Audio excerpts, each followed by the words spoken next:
think Marcus Smith, the creative director, and I were both here for Resistance 1. A lot of the team was here for Resistance 1. And we wanted to make a game where we allowed the player to choose the way they play the game, and absolutely the best way to do that is having all your weapons at your disposal. I just think we just started feeling more comfortable with the idea of, like, we can be our own game. We don't have to do what every other military shooter is doing right now.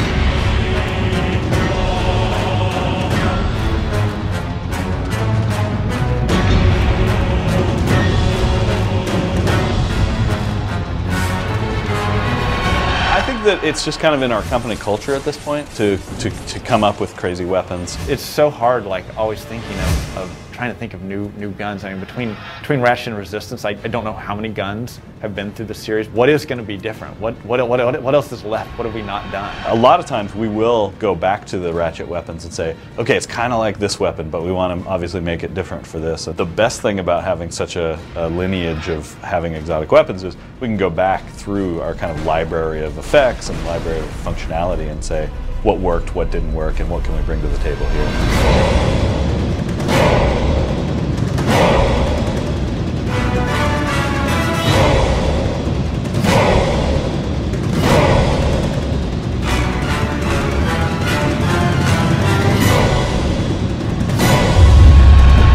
The reason that we really went with the upgrade system was in Ratchet 2 you had a lot of different weapons, and we discovered that people would tend to kind of have their favorite and just go with it. And what the upgrade system did on a gameplay side was you kind of wanted to experience all the different weapons because you wanted to upgrade them as you went along. So by doing that you learned how good and what the advantages and disadvantages of each weapon were. That was what we brought to the table in R3, was how do we capture that? So we've kind of done it in our own unique way.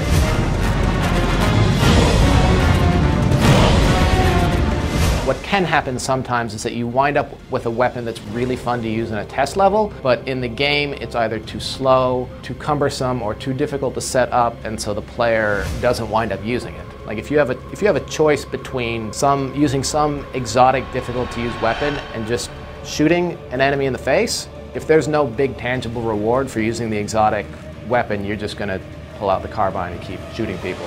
Programmers and animators and effects guys really stepped up and went from taking these things that when we were prototyping them, they felt okay, but you weren't getting that visceral feedback, and they look fantastic now. They feel fantastic, they're fun to use, and they feel so different from what it is in any other game.